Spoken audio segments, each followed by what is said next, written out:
ഇന്ന് നമുക്ക് ടേസ്റ്റി ആയ ഒരു മസാല ദോശ എങ്ങനെ ചെയ്തെടുക്കാൻ നോക്കാം. അതിനു മുമ്പേ വീഡിയോ ആദ്യമായിട്ട് കാണുന്നവരാണെങ്കിൽ ഒന്ന് സബ്സ്ക്രൈബ് ചെയ്തോളൂ. സബ്സ്ക്രൈബ് ചെയ്യുമ്പോൾ അടുത്തുള്ള ബെല്ലൈക്കൺ കൂടി ഒന്ന് ക്ലിക്ക് ചെയ്ത് കൊടുക്കുക. ഇതിനുവേണ്ടി 2 കപ്പ് ഇഡ്ഡലി അരി എടുത്തിട്ടുണ്ട്. ഇത് തലേദിവസം തന്നെ വെള്ളത്തിൽ കുതിർത്തിട്ട് സാധാരണ നമ്മൾ ദോശയൊക്കെ അരയ്ക്കണ മാതിരി അരയ്ക്കുക. പക്ഷെ അപ്പം ഇതിൽ ഉഴുന്ന് ചേർക്കാൻ പാടില്ല, അരി മാത്രം അരച്ച് വെച്ചാൽ മതി. ഉഴുന്ന് നമുക്ക് ദോശ എപ്പോഴാണ് ഉണ്ടാക്കണം അതിൻ്റെ അരമണിക്കൂർ മുന്നേ നമ്മൾ ഉഴുന്ന് അരയ്ക്കാൻ പാടുള്ളൂ. ഉഴുന്ന് രാവിലെ അരച്ച് ചേർത്താൽ മതി. നമ്മൾ തലേ ദിവസം അരച്ച് വെച്ച മാവിലേക്ക് ഉഴുന്ന് അരച്ച് ചേർത്തിട്ടുണ്ട്. ഇത് രാവിലെയാണ് നമ്മൾ അരച്ച് ചേർക്കുന്നത്. അരി തലേ ദിവസം തന്നെ നമ്മൾ അരച്ച് മാവാക്കി റെഡിയാക്കി വെക്കണം. അപ്പോൾ അരി ഉഴുന്നും കൂടി രാവിലെയാണ് നമ്മൾ മിക്സ് ആക്കുന്നത്. രാവിലെ ദോശ ഉണ്ടാക്കുക വെച്ചെങ്കിൽ രാവിലെ ദോശ ഉണ്ടാക്കുന്നതിൻ്റെ ഒരു അരമണിക്കൂർ മുന്നേ നമ്മളിത് മിക്സ് ചെയ്യുക. ആവശ്യത്തിന് ഉപ്പും ചേർക്കണം. ഇതിലേക്ക് നമ്മൾ വറുത്ത് പൊടിച്ച് വെച്ച ഉലുവാപ്പൊടി വറുത്ത് പൊടിച്ചിട്ട് ഒരു 1/2 സ്പൂൺ ഉലുവാപ്പൊടി ഇതിലേക്ക് ചേർത്ത് കൊടുക്കുക. ഇപ്പോൾ 2 കപ്പ് അരിക്ക് നാം 1 കപ്പ് ഉഴുന്നാണ് ചേർത്തിരിക്കുന്നത്. അതേ കപ്പിൽ തന്നെ 1 കപ്പ് ഉഴുന്ന്. അത് അരിമാവ് മാത്രം തലേ ദിവസം അരച്ച് വെച്ചിട്ടുണ്ട്. ഉഴുന്ന് രാവിലെയാണ് അരച്ച് ചേർത്തിരിക്കുന്നത്. അത് പ്രത്യേകം ശ്രദ്ധിക്കണം നിങ്ങൾ. ആ ഉഴുന്ന് അരച്ച് ചേർക്കുമ്പോഴാണ് നമ്മൾ ഉലുവാപ്പൊടിയും ചേർക്കണം. അപ്പോൾ ദോശയ്ക്ക് നല്ലൊരു കളർ കിട്ടുള്ളൂ. ഇനി നമുക്ക് മസാല റെഡിയാക്കി എടുക്കാം.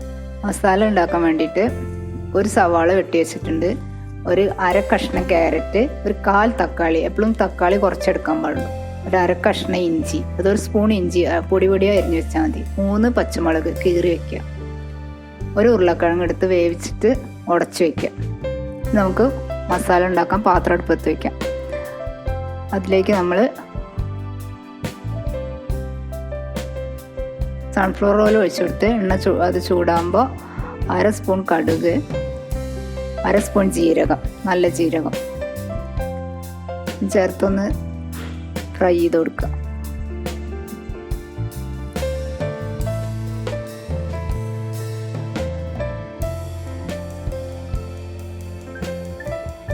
ഇനി നമ്മൾ ഇഞ്ചി അരിഞ്ഞ് വെച്ചിരിക്കുന്നതിലേക്ക് ഇട്ട് കൊടുക്കാം.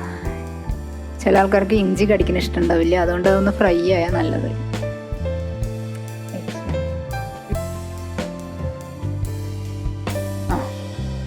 ഇതിലേക്ക് നമ്മൾ സവാള ആഡ് ചെയ്ത് കൊടുക്കാം. സവാള നന്നായി ഒന്ന് വഴറ്റി കൊടുക്കുക.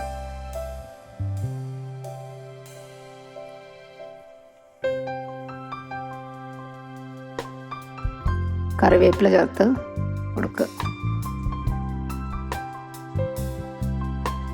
ഇതിലേക്ക് നമ്മൾ കുറച്ച് കടലപ്പരിപ്പ് ചേർത്ത് കൊടുക്കാം.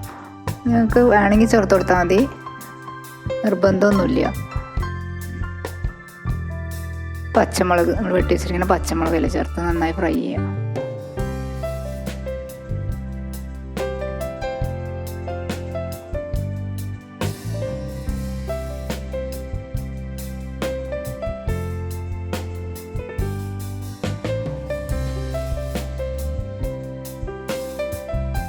ഉള്ളിയൊക്കെ നന്നായി വഴഞ്ഞു വന്നിട്ടുണ്ട്. ഇതിലേക്ക് നമ്മളൊരു 1/2 കപ്പ് വെള്ളം ചേർത്ത് കൊടുക്കുക. വെള്ളത്തിലേക്ക് ക്യാരറ്റ് ഇട്ട് കൊടുക്കുക, തക്കാളി ഇട്ട് കൊടുക്കുക. തക്കാളി എപ്പോഴും ഒരു 1/4 തക്കാളി തന്നെ എടുക്കാൻ പാടുള്ളൂ.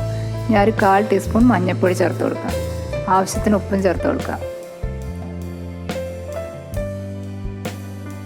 ഇതൊന്ന് നന്നായി കിടന്ന് വേവണം. ഒരു 15 മിനിറ്റെങ്കിലും ഇത് അടച്ചു വെച്ച് വേവിക്കുക. അപ്പോൾ ക്യാരറ്റൊക്കെ നന്നായി വേവുള്ളൂ.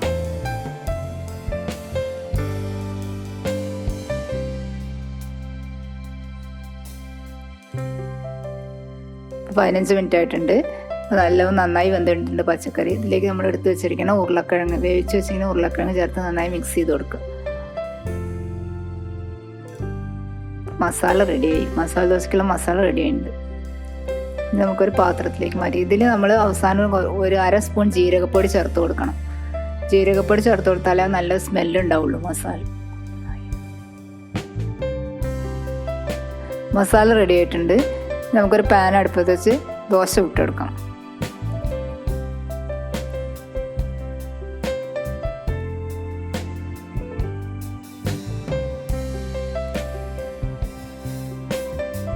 കുറച്ച് എണ്ണ വെച്ച് കൊടുത്തോളൂ ദോശയിൽ. ദോശ റെഡി ആയിട്ടുണ്ട്. അതിലേക്ക് നമുക്ക് മസാല വെച്ച് കൊടുക്കാം. മസാല വയ്ക്കുമ്പോൾ നടുവിൽ മാത്രമേ വയ്ക്കാൻ പാടുള്ളൂ മസാല.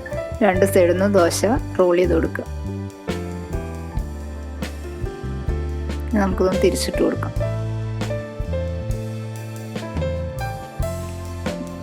രണ്ട് സൈഡും നന്നായി മൊരിഞ്ഞ് മസാലയ്ക്കുള്ളിൽ പിടിച്ചിട്ടുണ്ട്. നല്ല മസാല ദോശ റെഡിയായി.